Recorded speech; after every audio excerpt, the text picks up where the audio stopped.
नमस्कार दोस्तों, मैं हेमंत कुमार आप सभी का स्वागत करता हूं मधुबनी स्टडी सेंटर पे। देखिए दोस्तों, आज की जो सेशन में हम बात करेंगे प्रस्तावना। हमारा जो प्यारा सा प्रस्तावना है संविधान का, उनके बारे में बात करेंगे कि किसने इनको लिखा है, किसने अपनाया है, किस डेट को आया है, इनके हम सारी जानकारी देंगे दोस्तों। इससे पहले दोस्तों आप बात कर लें। इससे पहले दोस्तों, और ये देखिए दोस्तों, हमारा जो संविधान का जो प्रस्तावना है ये एकदम से सटीक ओरिजिनल है दोस्तों। ये हूबहू कह देना, संविधान का जो प्रस्तावना है दोस्तों हूबहू पूरा जो है मतलब पूरा रियल है दोस्तों। यही संविधान का जो प्रस्तावना देखने को मिल रहा है अभी दोस्तों, ये क्या ओरिजिनल संविधान से उठाया गया दोस्तों। आप इनको देख के अब अपने मस्तिष्क को आप पूरा संपन्न कर सकते हैं, मतलब खुशहाली से इनको देख लीजिए, यही ओरिजिनल है। अगर आप संविधान खरीदते मतलब संविधान देखते हैं ना, कहा जाए तो मतलब जो सेंट्रल में रखा, दिल्ली के सेंट्रल हॉल में जो रखा है दोस्तों, वही का मतलब संविधान प्रस्तावना का ये है। इससे पहले अगर एक और बात कर लूं दोस्तों, अगर अगर चाहते हैं कि आप हमसे जुड़े, हमसे कनेक्ट हो, और आप चाहते हैं कि हमारा जो स्पेशल क्या हो, लेक्चर हो, पॉलिटी का स्पेशल हो, अगर इसे परचेज करना चाहते हैं तो दोस्तों हमारे एप्लीकेशन से जुड़िए, जो कि 24 आवर स्टडी सेंटर है। यहाँ पे आप 1 डे ऑल कॉम्पिटिटिव एग्जाम की तैयारी कर सकते हैं, और वो भी बहुत सस्ते कीमत पे दोस्तों। अगर आप चाहते हैं, और फ्री ऑफ कॉस्ट भी है, अगर आप चाहते हैं कि ना भाई शिक्षा जो है और फ्री में नहीं लेना चाहिए, तो आप परचेज भी कर सकते हैं। आप कोई भी एग्जाम हो, 1 डे मतलब एसएससी हो गया, सीजीएल हो गया, पुलिस हो गया, मतलब एनडीए हो गया, सीटीएस हो गया, तमाम सारे एग्जाम की तैयारी करवाई जाती है। आप परचेज करके अपने अनुसार जो भी होता है आप कर सकते हैं। चलिए आइए दोस्तों, आज की बात कर लेते हैं प्रस्तावना के बारे में। चलिए स्टार्ट करते हैं। देखिए दोस्तों, प्रस्तावना, हम आपको एक कहानी बता दूं। देखिए दोस्तों, सबसे पहले बात कर लेते हैं ये प्रस्तावना जो है।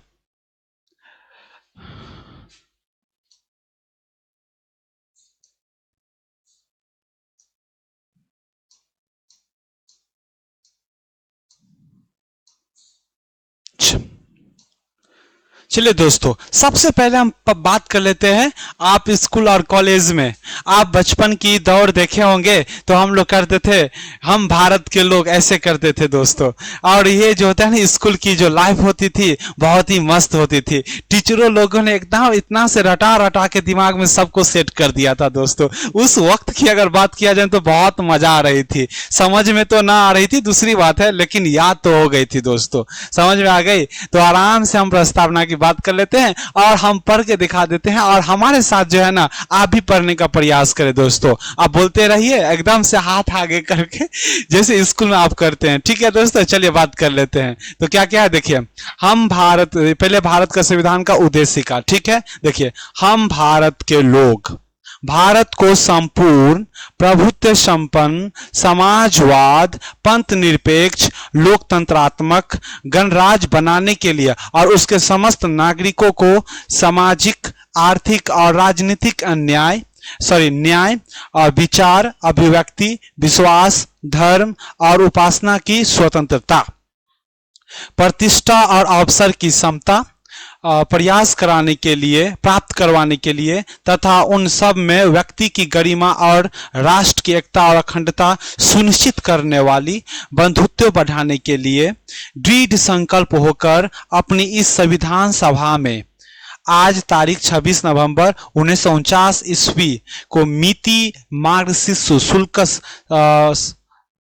सप्तमी संवत 2006 विक्रमी एवं तत्व द्वारा इस संविधान को अंगीकृत अधिनियमित और आत्मप्रीत करते हैं। यही हमारे स्कूल में भी मतलब प्रार्थना के वक्त इसे हाथ आगे करके दोस्तों बुलाया जाया करता था, और उसी समय से क्या होता था अभी तक हमारे थोड़े बहुत याद हो चुके हैं, क्योंकि जो है स्कूल के अगर प्रार्थना साथ चलती है ना तो बहुत याद रहते हैं। ठीक है, तो चलिए बात कर लेते हैं प्रस्तावना के बारे में। अब बात कर लेते हैं थोड़ी हाई लेवल की, मतलब जो कॉम्पिटिटिव एग्जाम की होती है, यहाँ की कोई क्वेश्चन जो राइज करते हैं उनके बारे में हम जान लेते हैं दोस्तों। चलिए बात कर लेते हैं, और इनकी जो है एक एक वर्ड, एक एक शब्द आपको पूरे हम दिमाग में जो है ना इंस्टॉल कर देंगे दोस्तों। चलिए बात कर लेते हैं।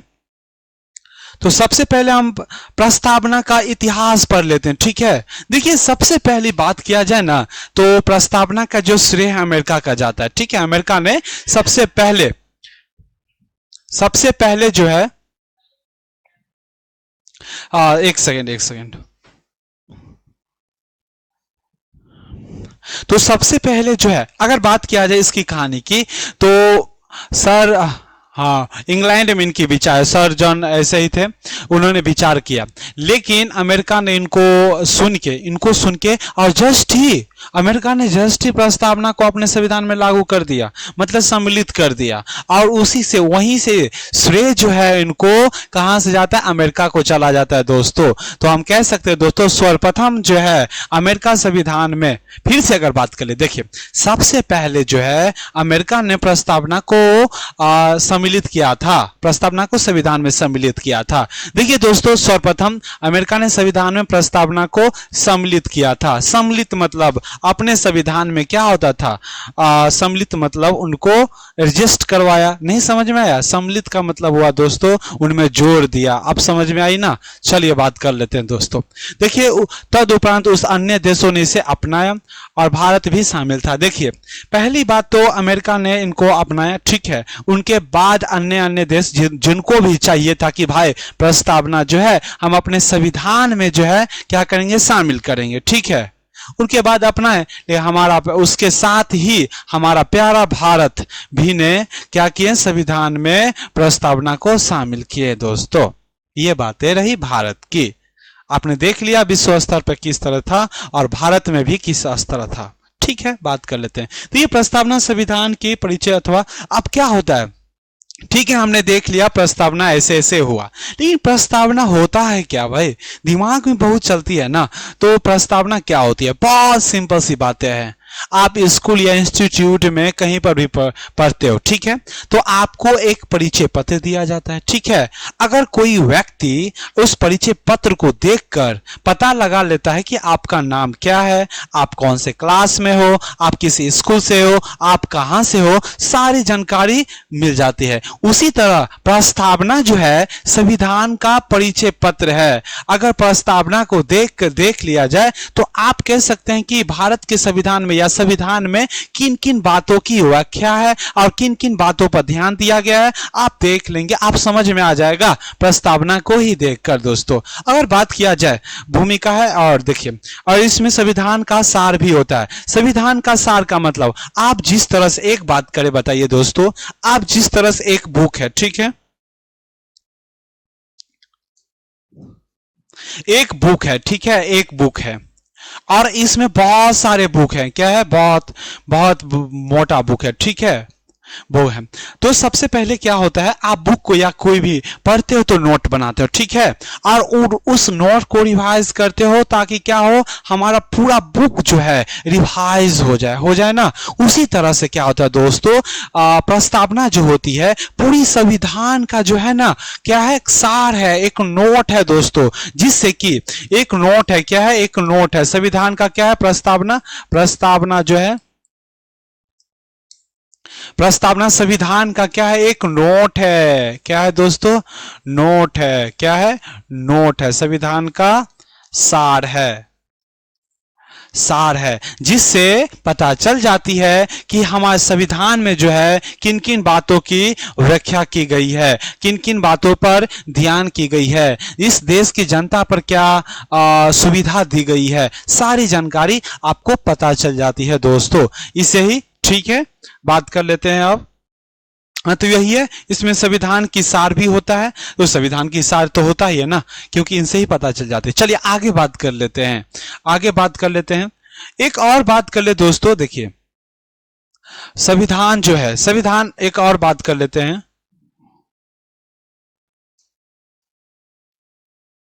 देखिए हम एक और इम्पोर्टेंट सा बात कर लेते हैं कुछ संविधान सभा में कि कैसे कैसे क्या आया। सबसे पहली बात कर ले तो संविधान की अगर बात किया जाए दोस्तों, एक सेकेंड देखिए प्रस्तावना की अगर बात किया जाए,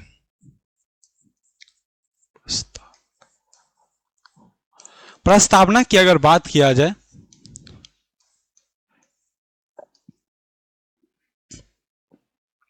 तो प्रस्तावना का जो विचार है दोस्तों कहां से आया है विचार, या इनको शामिल कहां से किया है, तो अमेरिका से किया है। कहां से किया है, अमेरिका से किया है। ठीक है। और इनका जो क्या है बेस आधार क्या है, आधार होगी ना दोस्तों, इनका जो आधार क्या है, आधार जो है दोस्तों उद्देश्य प्रस्ताव है। क्या है, उद्देश्य प्रस्ताव है।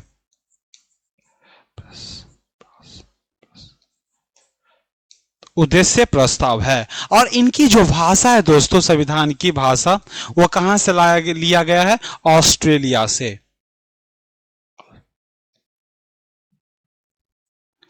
ऑस्ट्रेलिया से। तो हम जान के ले दोस्तों कि देखिए प्रस्तावना का जो विचार है, हम आपको भी बताए थे इससे पहले भी कि संविधान का विचार कहां से है, अमेरिका से। ठीक है। और बात करें प्रस्तावना का जो आधार क्या है, आधार की बात करें तो उद्देश्य प्रस्ताव है। ठीक है। और उद्देश्य प्रस्ताव कैसे कैसे हुआ था अभी हम आपको जस्ट बता रहा हूं दोस्तों।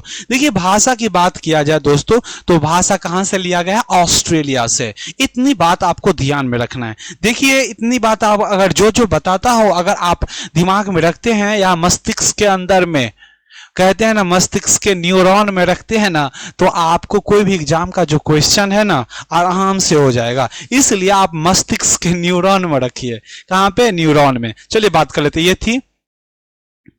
देखिए आप थोड़ी प्रस्तावना का, एक सेकेंड तो ये देखा, सबसे पहले हम देखते हैं उद्देश्य प्रस्ताव था आधार, और उनके बारे में हम थोड़ी जानकारी ले लेते हैं कि क्या क्या इसमें है। देखिए दोस्तों, उद्देश्य प्रस्ताव संविधान सभा की पहली बैठक जो हुई थी 9 दिसंबर 1946 को वर्तमान संसद भवन के केंद्रीय कक्ष में हुआ था।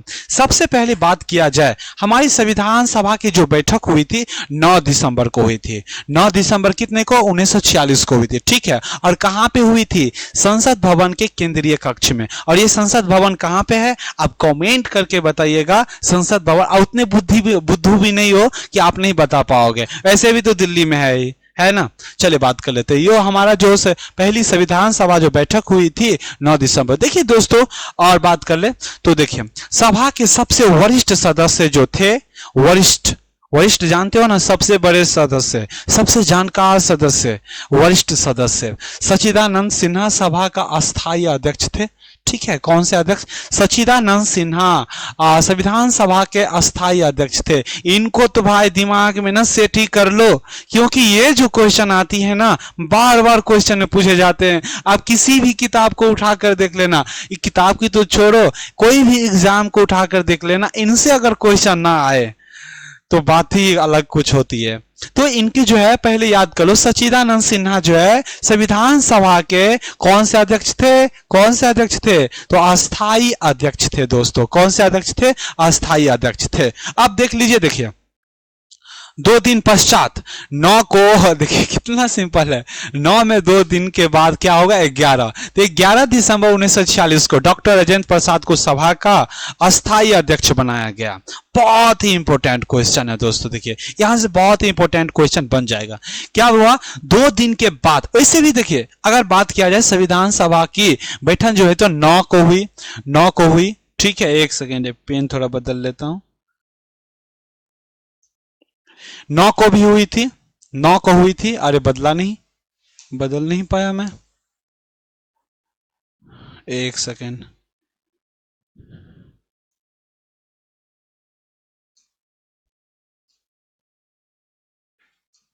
ठीक है, अब आप तो लिखाएगा, तो 9 को भी हुई थी। 10 को भी हुई थी, 11 को भी हुई थी, 12 को भी हुई थी और 13 को भी हुई थी। देखिए संविधान सभा का जो बैठक हुई थी ना दोस्तों, 9 दिसंबर को भी हुआ था, 9 दिसंबर 1946 को भी हुआ था, 10 दिसंबर को भी हुआ था, 11 दिसंबर को भी हुआ था, 12 दिसंबर को भी हुआ था और 13 दिसंबर को भी हुआ था। लेकिन इंपोर्टेंट जो है, इंपोर्टेंट महत्वपूर्ण दिन जो है 9 को ले ले दोस्तों, 9 को, 10 को डिलीट मार दे, ठीक है। उसके बाद 11 को ले लो भाइयों, और उसके बाद 12 को डिलीट कर दो और 13 को ले लो। आप देखेंगे कि ये 9, 11 और 13 जो है होता है दोस्तों। बात कर लेते हैं, देखिए तो 11 दिसंबर को किसको बनाया गया? 11 दिसंबर को 1940 डॉक्टर राजेंद्र प्रसाद को, देखिए सबसे पहले बनाया गया डॉक्टर सच्चिदानंद सिन्हा को अस्थाई अध्यक्ष बनाया गया, ठीक है। उसके बाद 11 दिसंबर 1946 को राजेंद्र प्रसाद को सभा का कौन कैसा कैसा कैसा बनाया? तो अस्थाई अध्यक्ष बनाए दोस्तों। इनको दो चीजें है ना याद कर लो, क्योंकि जो मैं बार बार बोलता हूं ना उनको तो आप दिमाग में सेट ही कर लो, क्योंकि यहां से ना क्वेश्चन बार बार पूछे जाते हैं। और अक्सर स्टूडेंट जो होते हैं ना दोस्तों, मतलब अक्सर जो पढ़ने वाले स्टूडेंट ही होते हैं ना, एग्जाम देने जाते हैं ना, तो इसमें बहुत कंफ्यूज रहते हैं। मैं भी बहुत कंफ्यूज होता था, मैंने जैसे तैसे करके तो क्या किया, टिक मार दिया।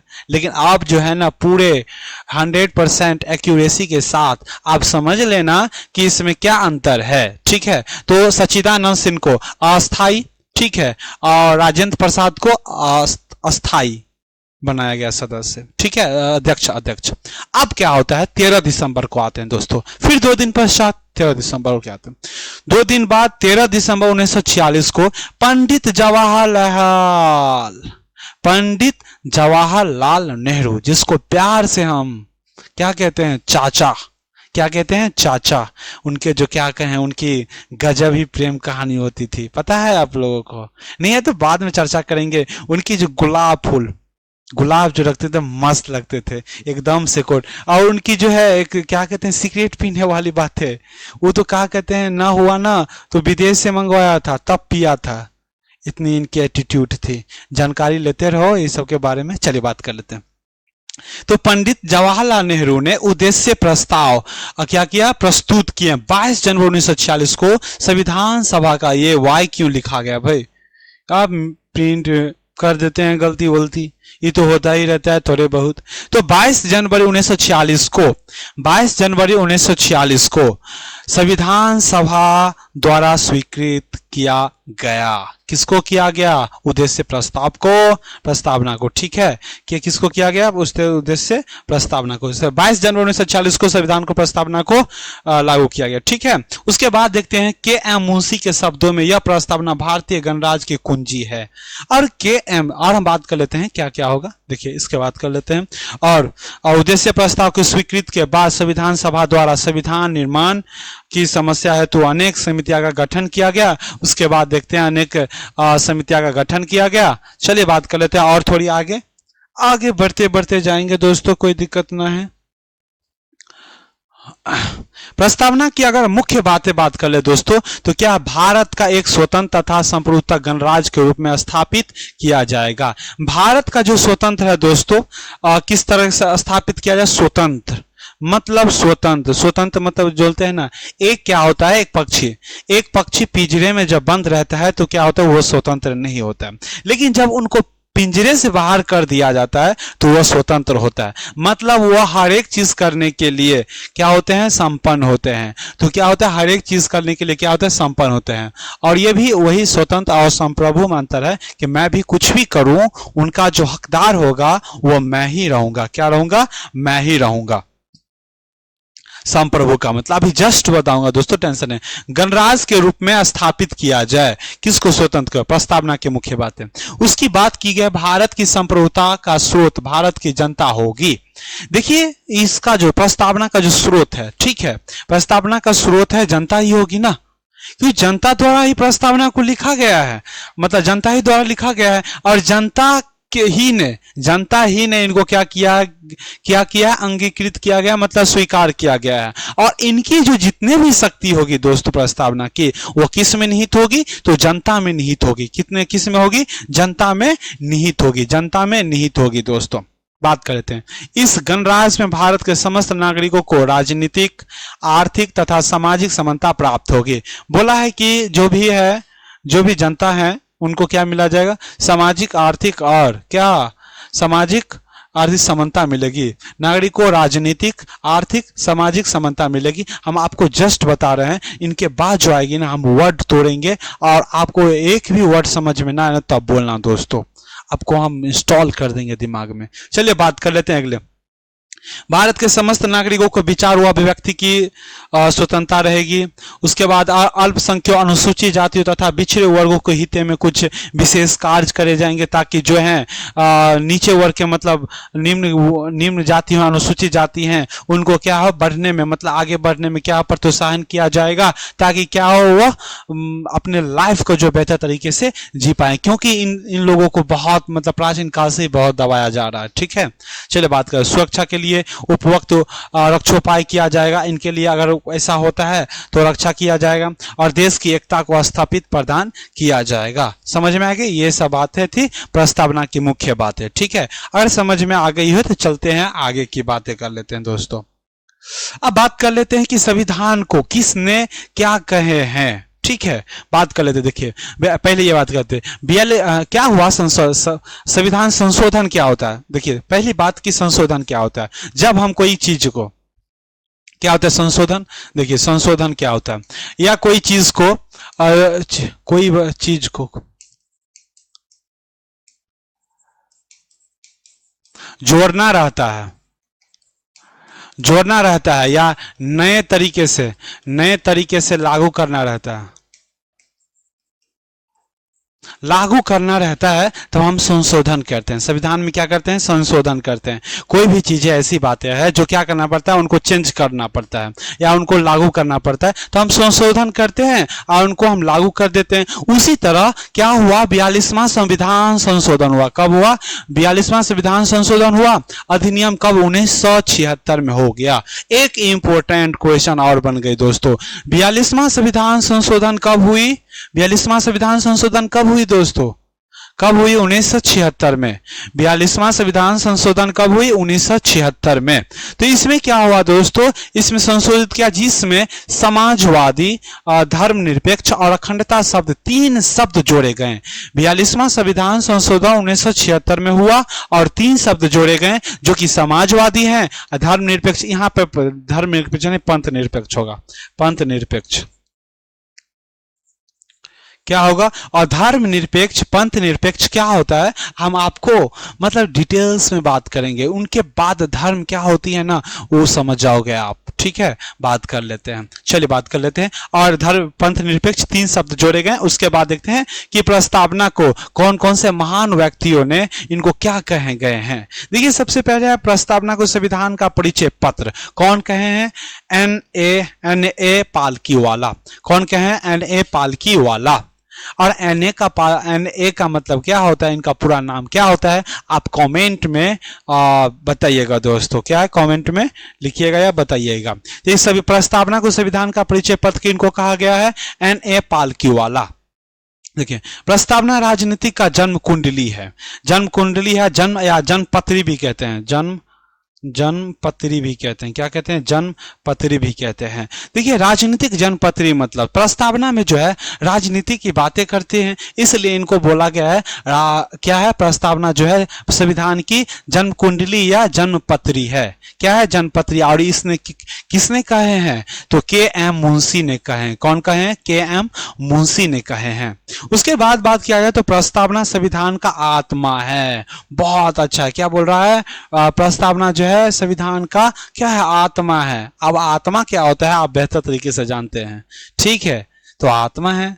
ठीक है, प्रस्तावना जो है संविधान का क्या है, आत्मा है। चलिए नेक्स्ट, और इनको कौन कहते हैं, ठाकुरदास भार्गव। इनको याद करने का। देखिए प्रस्तावना संविधान का क्या है, परिचय पत्र है। प से क्या हो गया, परिचय पत्र।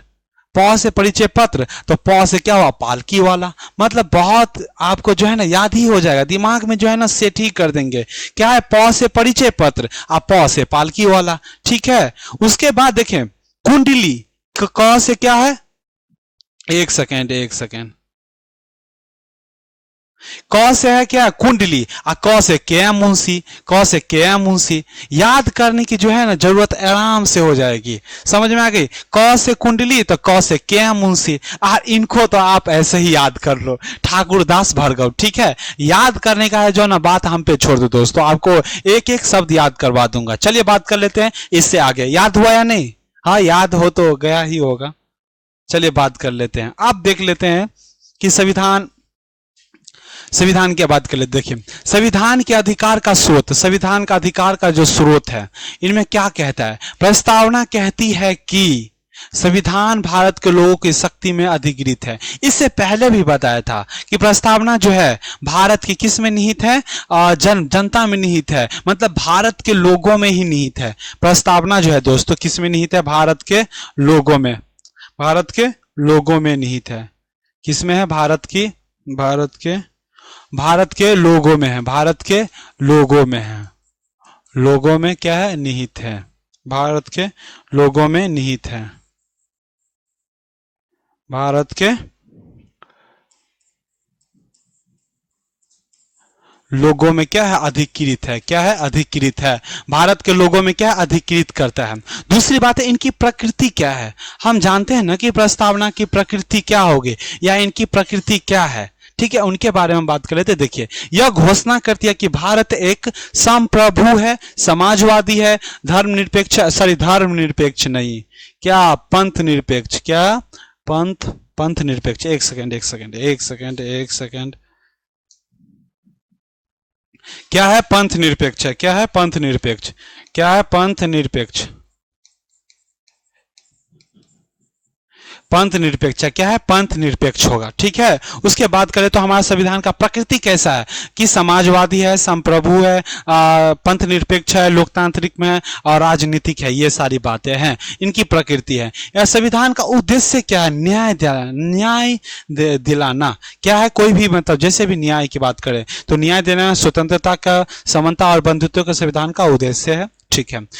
संविधान लागू होने की तिथि क्या है, 26 नवंबर 1949 को। देखिए संविधान जो लागू हुआ है वो गणतंत्र रूप में जो लागू हुआ है दोस्तों वो 26 जनवरी 1950 को। इसी दिन हम देखते हैं संविधान को लागू करते हैं, लेकिन पूर्ण रूप से प्रस्तावना, संविधान को लागू करते हैं तो प्रस्तावना भी लागू हो जाएगी। तो प्रस्तावना को गणतंत्र रूप से कब लागू किया गया था, तो 26 जनवरी 1950 को।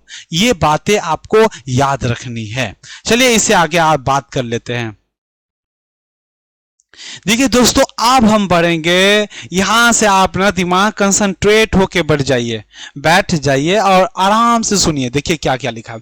हम बात करेंगे अब से प्रस्तावना की मुख्य शब्द। क्या करेंगे, प्रस्तावना की मुख्य शब्द। यही आई थी ना, इससे पहले मैंने बात किया था कि संप्रभु आया था, समाजवादी, अलान फलान चिलान सब आया था, ठीक है। अब उनको हम तोड़ेंगे, इतना तोड़ेंगे कि आपके दिमाग में ना तोड़ तोड़ के भुजिया बना के आपको खिला देंगे, ठीक है। टेंशन न लेने की कोई बात ना है, ठीक है। देखिए संविधान जो है ना बहुत प्यारा सा है, इनको जब हम पढ़ते हैं ना तो बहुत मजा आती है। रटते रटते आ रहे हैं स्कूलों से, अभी तक समझ में नहीं आया है कि क्या है प्रस्तावना, सिर्फ रट रहे हैं। आपको आज जो है ना पूरा क्लियर हो जाएगी याद करने की, ठीक है। चलिए बात कर लेते हैं, बारी बारी से हम शब्दों को जान लेते हैं कि प्रस्तावना को शब्दों में क्या क्या था। हमने पहली ही बार क्लास जो है स्टार्ट करते ही समय प्रस्तावना को हम लोगों ने पढ़ लिया था और काफी ज्यादा मजा भी आया कि आप लोगों ने मेरे साथ भी पढ़ा, हम भी पढ़े और आप मेरे साथ आप लोग भी पढ़े, तो मजा तो आएगा ही ना, ठीक है। चलिए बात करते हैं। सबसे पहले है कि संप्रभु, और ये बताइए स्वयं प्रभु क्या होता है।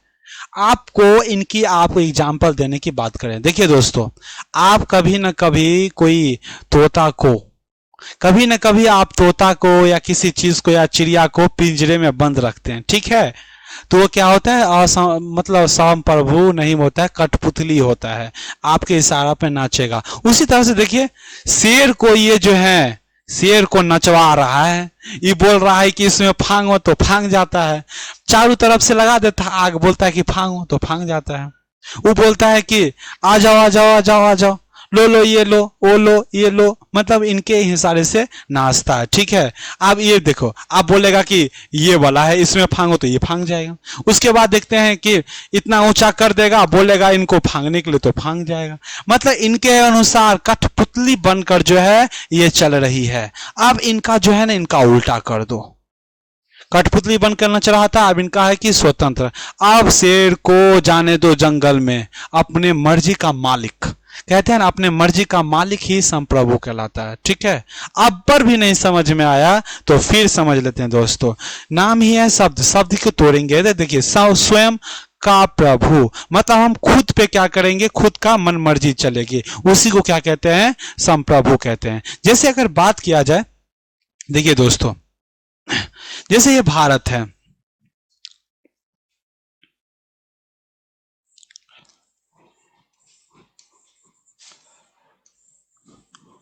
भारत है, भारत का क्या है, संप्रभु है। क्या है, संप्रभु है, संप्रभु है। तो इनका जो आंतरिक है, आंतरिक आंतरिक और बाहरी जो है, बाहरी निर्णय जो है दोस्तों, बाहरी जो निर्णय है, निर्णय जो है,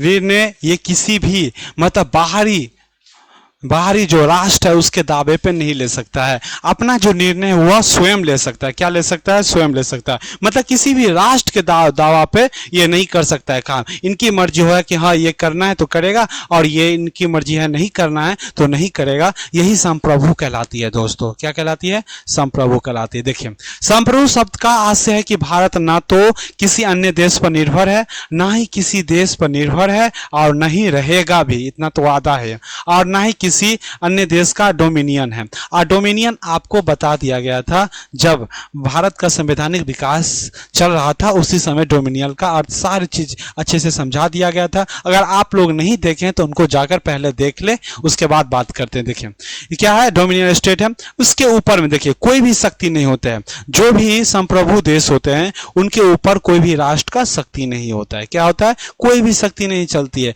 अपने मर्जी से चलता है दोस्तों।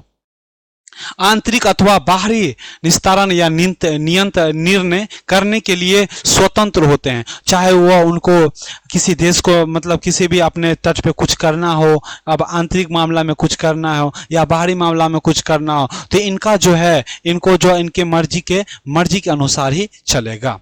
एक संप्रभु राज्य होने के नाते भारत किसी भी विदेशी सीमा अधिग्रहण अथवा किसी भी अन्य देश के पक्ष में अपनी सीमा के किसी भी हिस्से पर दावा छोड़ सकता है। देखिए दोस्तों, अगर बात करें जाए भारत की, तो भारत अपने मर्जी का मालिक, संप्रभु है तो अपने मर्जी का मालिक है। तो अगर चाहता है कि हमारा अपना भारत का हिस्सा जो थोड़ा हिस्सा क्या कर दें, किसी देश को दे दें, तो किसी भी देश क्या करेगा, इन पर हस्तक्षेप नहीं करेगा। अगर चाहता है कि कोई देश भारत में मिलना चाहता है तो मिल भी सकते हैं।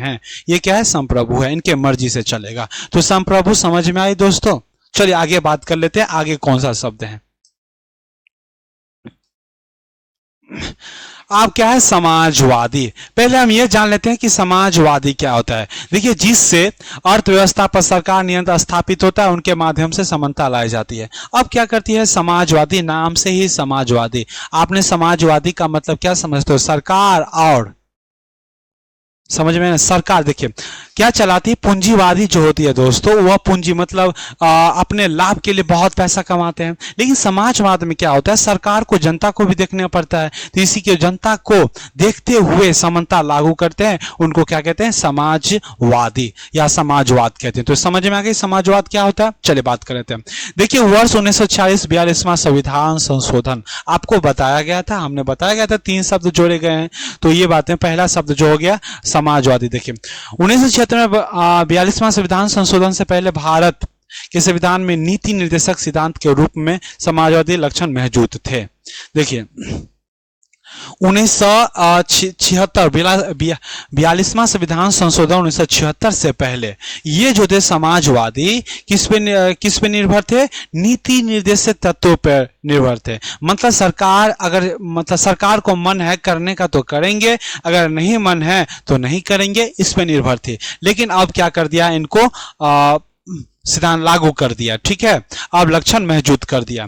दूसरे शब्दों में जो बात पहले संविधान में अंतर्निहित है उसे स्पष्ट रूप से जोड़ दिया गया है। अब क्या कर दिया, उनको स्पष्ट रूप से जोड़ दिया गया है ताकि इस तरह से चले। देखिए यह बात ध्यान देने योग्य है कि भारतीय समाजवाद लोकतांत्रिक समाजवाद है। क्या है भारत का जो क्या है समाजवाद है, लोकतंत्र है। क्या है, लोकतंत्र है, मतलब लोगों का यहाँ चलता है, ठीक है। लोकतंत्र क्या होते हैं हम आप कुछ ही समय में बताते हैं, आपको अच्छे से बता देते हैं, ठीक है। तो लोकतंत्र है, न कि साम्यवादी समाजवाद जिसे समाजवाद भी कहते हैं। साम्यवाद का मतलब होता है वहां की पूंजीपतियों पर क्या होता है, सरकार का पूरा हस्तक्षेप होता है, ठीक है। जहां पे अगर कोई भी बिजनेस करता है तो वहां सरकार कहेंगे पहले हमें दिखाओ तब उनके बाद हम बढ़ेंगे। लेकिन क्या होता है समाजवाद में सब भारत जो है सबको देख कर चलते हैं कि जनता किस तरह से चलाएं और पूंजीपति जो किस तरह से चलाएं उनको देख के चलाए जाते हैं। और जिसमें उत्पादन और वितरण की सभी साधनों को राष्ट्रीयकरण पर निजी संपत्ति का उन्मूलन मिलता है, ये शामिल है, ठीक है। और बात कर लेते हैं अगले शब्दों का। अगले शब्द का है पंथ निरपेक्ष। क्या है, पंथ निरपेक्ष। इससे पहले हमने देखा था कि धर्म निरपेक्ष। क्या होता है, धर्म निरपेक्ष। देखिए दोस्तों, धर्म और पंथ में क्या डिफरेंट है उनको पहले हम जान लेते हैं, तब आप खुद ही जान लोगे कि क्या है ये चीजें। सबसे पहले देखिए धर्म का मतलब क्या होता है। सबसे पहले बहुत कंसेप्टम है ये, देखिए। और धर्म क्या होता है, धर्म और पंथ, पहले ये जान लीजिए। धर्म का मतलब होता है जोड़ना। क्या होता है, जोड़ना। धर्म का मतलब होता है जोड़ना। क्या होता है, जोड़ना। किससे जोड़ना, धर्म का मतलब होता है जोड़ना दोस्तों। किससे जोड़ना, तो तीन चीजें से जोड़ना। देखिए सबसे पहले क्या करेगा, आत्मा को परमात्मा से जोड़ेंगे, परमात्मा से जोड़ेंगे। धर्म का मतलब होता है जोड़ना, जिसको सबसे पहले हम करेंगे कि आप जोड़ना है तो किससे जोड़ेंगे, तो आत्मा को परमात्मा से जोड़ेंगे। मतलब हमारे अंदर जो आत्मा है उनको हम भगवान से जोड़ेंगे। किन से जोड़ेंगे, भगवान से जोड़ेंगे। दूसरी जो बात है, आत्मा से जोड़ेंगे। आत्मा को आत्मा से जोड़ेंगे, आत्मा से जोड़ेंगे। मतलब हमारा जो है आत्मा, उसको आत्मा से जोड़ेंगे ताकि हमारा जो आत्मा है शांत रहे। उसके बाद करें आत्मा को शरीर से जोड़ेंगे, शरीर से जोड़ेंगे। क्या करेंगे, इन चीजों को जोड़ेंगे। आत्मा को क्या करेंगे, शरीर को जोड़ेंगे। जो आत्मा जो ठीक ही है, शरीर भी ठीक होना चाहिए ना, तो आत्मा और शरीर को हम जोड़ेंगे दोस्तों। तो जोड़ने का मतलब होगा आत्मा को जोड़ेंगे, आत्मा से परमात्मा को जोड़ेंगे, आत्मा को आत्मा से जोड़ेंगे और आत्मा को शरीर से जोड़ेंगे। ये बातें थी, ठीक है। अब बात करते हैं इनका जो आंतरिक स्वरूप क्या है दोस्तों। आंतरिक स्वरूप क्या है, देखिए आंतरिक स्वरूप है। देखिए सबसे पहले एक सेकेंड।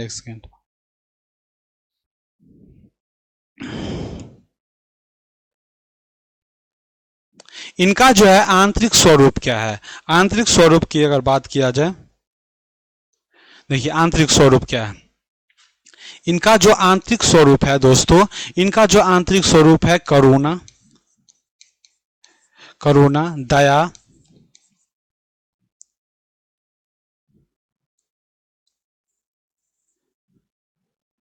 इनका जो आंतरिक स्वरूप है दया, करुणा, प्रेम और त्याग। क्या इसका आंतरिक स्वरूप है। मतलब धर्म कहता है कि क्या कहता है, दया, करुणा और प्रेम और त्याग, ठीक है, इसका आंतरिक स्वरूप होता है। लेकिन पंथ का क्या होता है, पंथ का मतलब क्या होता है, देख लीजिए। पंथ का मतलब होता है दोस्तों, इनका जो मतलब बाहरी जो स्वरूप है, बाहरी जो स्वरूप है, इनका जो बाहरी स्वरूप है वही है ईसाई,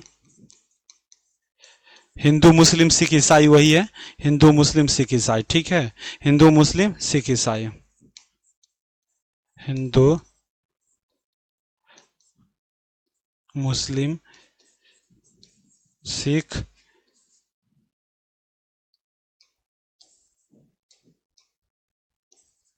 ईसाई, फारसी,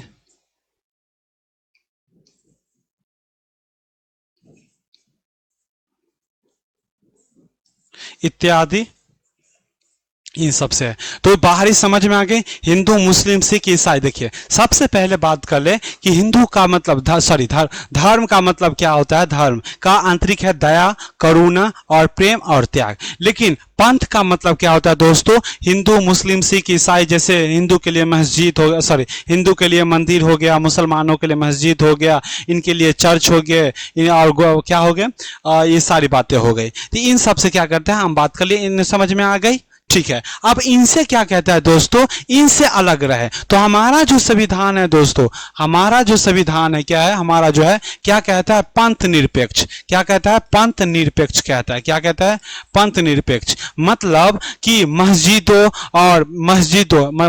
मस्जिदों से अलग रहें। क्या रहे, इससे अलग रहें। क्या रहे, इससे अलग रहें।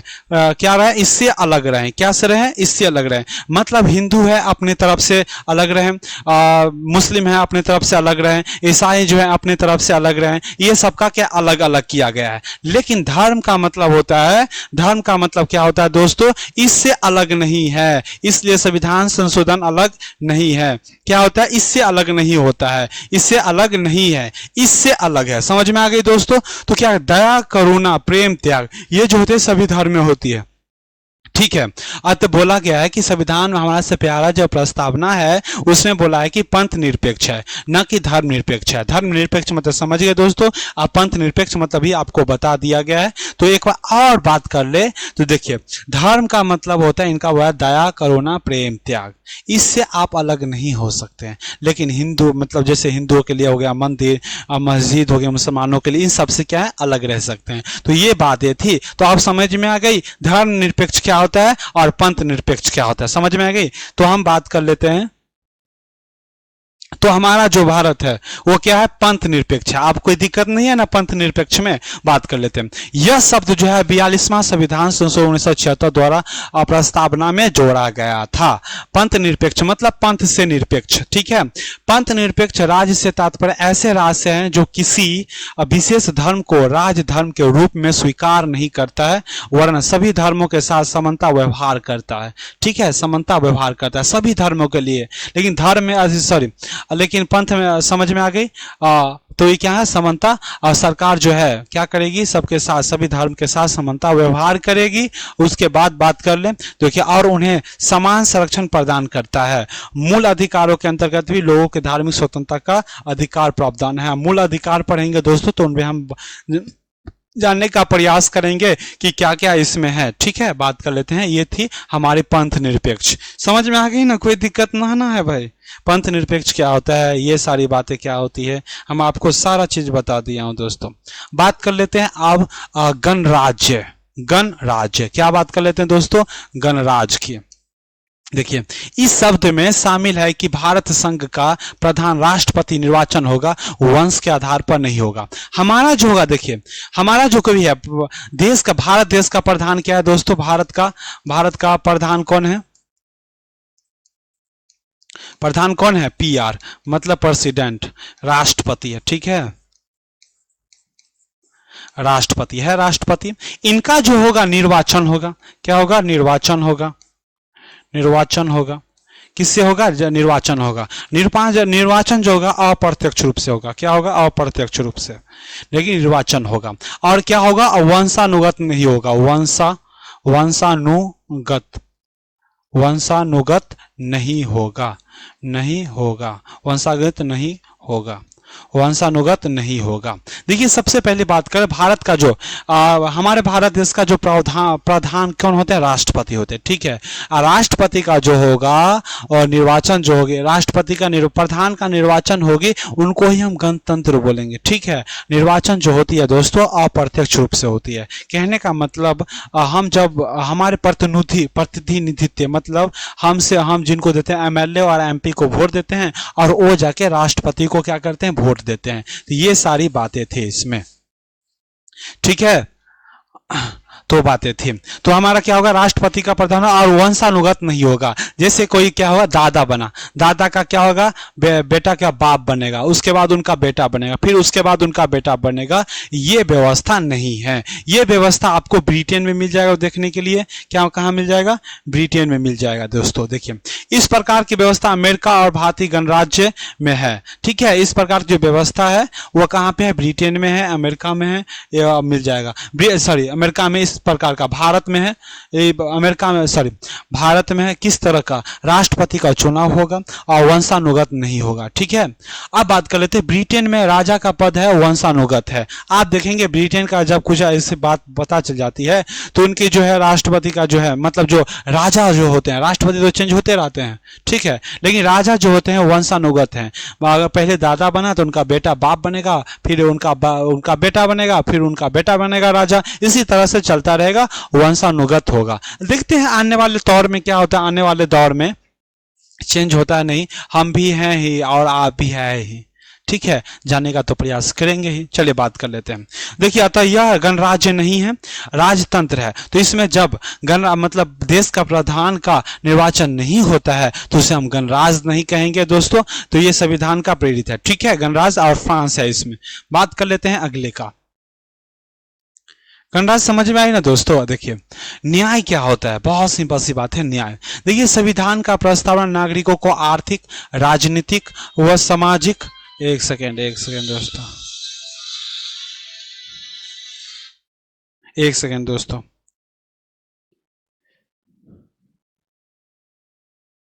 एक सेकेंड, चलिए बात कर लेते हैं। तो संविधान का प्रस्तावना नागरिकों को आर्थिक और राजनीतिक और सामाजिक न्याय की गारंटी देती है। ठीक है, न्याय का अर्थ होता है राज्यों को कुछ लोगों को नहीं वरना सर्वसाधारण के कल्याण का उद्देश्य रखना चाहिए। इस उद्देश्य की प्राप्ति के लिए संविधान के अनेक उपबंध किए गए हैं। जैसे राज्य के लिए, एक सेकेंड दोस्तों, कोई दिक्कत ना है।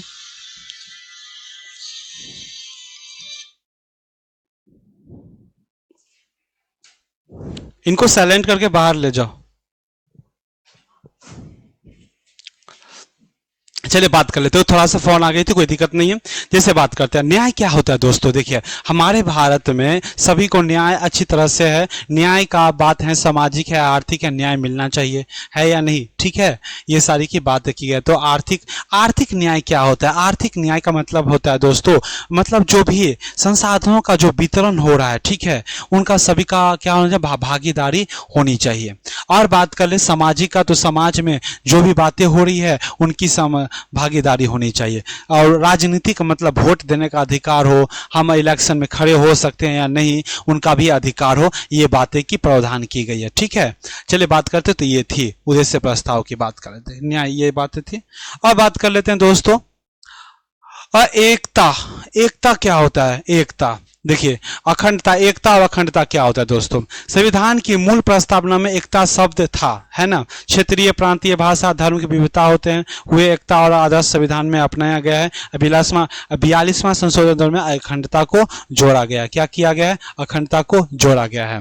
तो सामाजिक और आर्थिक राजनीतिक न्याय इससे पहले बताया किए थे, उनको और थोड़ा डिटेल से जान लेते। देखिए सामाजिक न्याय, उसके बाद आता है सामाजिक न्याय, आर्थिक न्याय और राजनीतिक न्याय क्या होता है। समाज में किसी भी व्यक्ति के साथ समुदाय, लिंग, जाति, धर्म पर भेदभाव नहीं किया जाएगा। समाज में क्या है दोस्तों, समाज में कोई भी ऐसा है, क्या है, कोई भी मतलब कोई भी है, और समाज में क्या है, लिंग, जाति, धर्म के आधार पर भेदभाव नहीं किया जाए। चाहे वो धर्म किसी भी जात का हो, किसी भी लिंग का हो, किसी भी धर्म का हो, उन पे क्या किया जाएगा, भेदभाव नहीं किया जाएगा। इसमें क्या है, सामाजिक न्याय में है। उसके बाद कर ले दोस्तों, ये आर्टिकल जो है दोस्तों, आर्टिकल जो है देखिए आपको मिल जाएगा 37, 41, 46 इस समय मिल जाएगा। ठीक है, आर्थिक न्याय क्या, आर्थिक न्याय का मतलब क्या होता है। देखिए समाज का संसाधनों का समान नियंत्रण होगा, मतलब जो सरकारी जो है जो हैं उनको जो समान जो है मतलब वस्तुओं पर क्या होगा, समान भागीदारी होनी चाहिए। समझ में आ गई दोस्तों। और नियंत्रण होना चाहिए, और संसाधन का समुदाय व्यक्तियों के नियंत्रण में ना रहे, और संसाधन का जो है व्यक्तियों का नियंत्रण में ना रहे, सबका भागीदार हो उस पे। अर्थव्यवस्था में सबकी भागीदारी हो, और जैसे 39 और 39 के सी, 39 के वी, 39 के बी और 39 के सी, ठीक है। और राजनीतिक न्याय क्या होता है वो देख लेते हैं। राजनीतिक में सभी व्यक्तियों की भागीदारी चुनी चुनी और लड़ने में हो, मत लड़ने में हो। देखिए राजनीतिक न्याय में क्या होता है दोस्तों, राजनीतिक न्याय में हम आपको बता देते हैं। देखिए राजनीतिक न्याय में क्या होता है,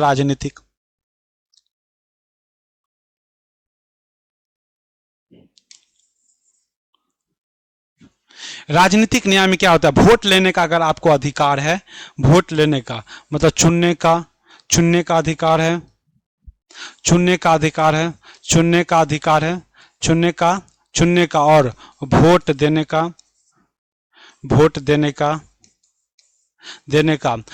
चुनने का अधिकार है, वोट देने का अधिकार है, और ये खड़े होने का, खड़े मतलब इलेक्शन में खड़े होने का अधिकार है। तो यही होता है राजनीतिक अधिकार। समझ में आ गई दोस्तों। तो ये थी हमारी सामाजिक न्याय, आर्थिक न्याय और राजनीतिक न्याय, ये बातें थी। चलिए और बात कर लेते हैं दोस्तों।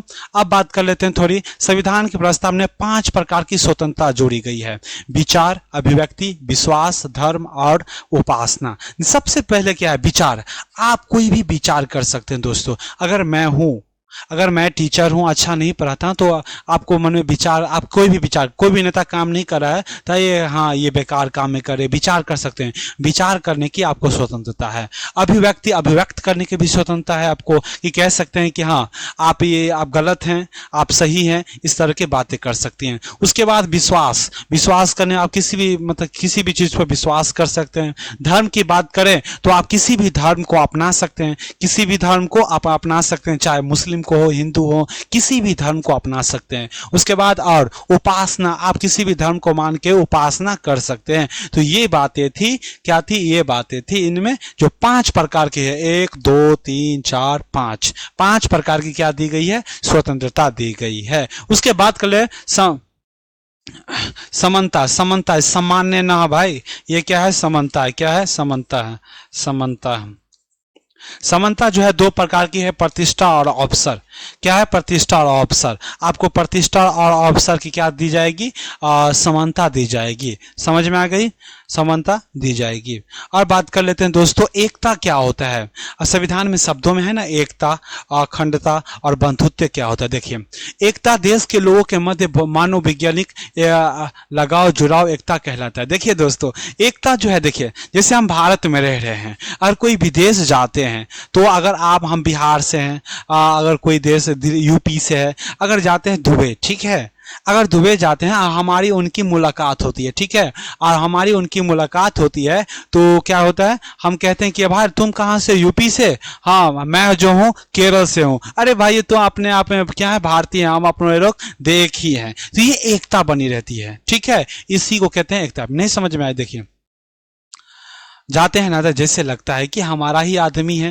जैसे हम घर छोड़ के जाते हैं, जैसे हम कोई भी राज्य छोड़ के जाते हैं, तो कोई भी राज्य में मिल जाते हैं 2 आदमी, तो हम बिहार के हैं, ओ भाई हो गए, ठीक है। फिर दूसरे देश की लेवल पर बात करें तो हम दुबई या किसी भी विदेश में जाते हैं, अगर कोई भी राज्य अलग अलग राज्यों का मिल जाता है, यूपी का या तो केरल का, तमिलनाडु का, कोई का मिल जाता है तो वो कहते हैं भाई तुम भी भारत से हो, मैं भी भारत से हूँ, एकदम से मस्त, ये वो दिस दैट, एकदम से मौज मस्ती करने लगे, ठीक है। तो ये रही हमारी एकता। अखंडता क्या होती है, हमारे जो भारत का क्या हो, खंड ना हो, क्या हो, खंड ना हो, इसी को क्या कहते हैं, खंड नहीं कहते हैं। देखिए किसी भी देश के लोगों के मध्य भौगोलिक लगाव, संबंध, जुड़ाव, अखंडता कहलाती है। जैसे मान लीजिए हमारा जो भारत है दोस्तों, जैसे अगर पाकिस्तान है, देखिए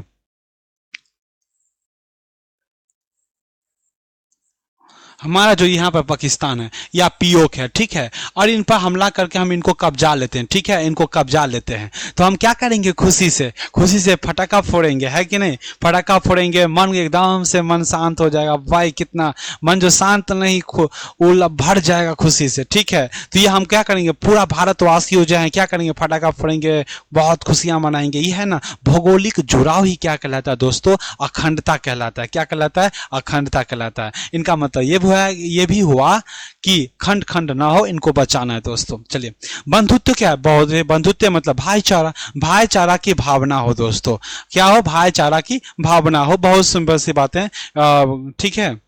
भाईचारा की, एकता की, व्यक्तियों की गरिमा को सुनिश्चित करे, बंधुत्व की भाईचारा हो, यही बातें थी। और ये आप देखिए कुछ बातें हैं, इंपॉर्टेंट बातें हैं, इनको हम देख के लास्ट करेंगे टॉपिक को, ठीक है। आज का लेक्चर यहां से समाप्त करेंगे, ठीक है। ये संविधान के प्रस्तावना संशोधन करके बदलाव नहीं किया जा सकता। केशवानंद जो हुई थी, केशवानंद जो कांड हुई थी दोस्तों, उसमें बताया गया कि मतलब प्रस्तावना में जो संशोधन करके बदलाव नहीं कर सकते हैं। प्रस्तावना में क्या कर सकते हैं? बदलाव नहीं कर सकते, प्रस्तावना को बदलाव नहीं कर सकते, ठीक है, बदलाव नहीं कर सकते। संविधान के मूलभूत ढांचे में संशोधन नहीं करते हैं। संविधान के, देखिए आप संविधान संशोधन करके कुछ भी करिए, ठीक है, लेकिन संविधान का जो मूल ढांचा है, संविधान का मूल ढांचा है, संविधान का जो मूल ढांचा है, मूल ढांचा जो है, ढांचा है उसमें में परिवर्तन नहीं कर सकते हैं। क्या कर सकते हैं? परिवर्तन नहीं कर सकते हैं। क्या कर सकते हैं? परिवर्तन नहीं कर सकते हैं। क्या कर सकते हैं? परिवर्तन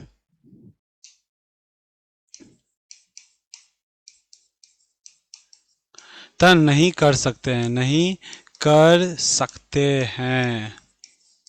समझ में आ गई? आप संशोधन करिए, कुछ भी करिए, लेकिन संविधान में क्या कर सकते हैं? मतलब संविधान के मूल ढांचे में संशोधन नहीं किया जा सकता है, मूल ढांचे में संशोधन नहीं किया जा सकता है। प्रस्तावना का प्रकृति न्याय योग्य नहीं है। आप इनके लिए, प्रस्तावना का योग्य है, आप इनके लिए आप क्या कहाँ पर नहीं जा सकते हैं? यहाँ पे आपने न्यायवादी के लिए कहाँ पर नहीं जा सकते हैं? न्याय करने के लिए कहाँ नहीं जा सकते हैं? अरे जल्दी बोलो, सुप्रीम कोर्ट, कोर्ट नहीं जा सकते हैं, कोई भी कोर्ट नहीं जा सकते, ठीक है। प्रस्तावना संविधान की व्यवस्था को महत्वपूर्ण भूमिका अदा करती है। देख लिए ना, प्रस्तावना जो है दोस्तों, ठीक है। तो हमारा जो प्रस्तावना है ढांचा का क्या है? मूलभूत या मतलब ज्यादा क्या करते हैं? भूमिका ज्यादा प्रदान करती है। तो ये रही प्रस्तावना के बारे में दोस्तों। कितना अब आज का टॉपिक हमको लगता है अच्छा ही लगा होगा। तो चलिए दोस्तों, क्योंकि आज थोड़ी बड़ी हो गई है सब दिन के तुलना में, क्योंकि इससे पहले जो बहुत ही कम डालते थे। चलिए बात करते हैं दोस्तों, जो आज की जो क्लास हम यहीं पर समाप्त करते हैं। जय हिंद दोस्तों, धन्यवाद दोस्तों।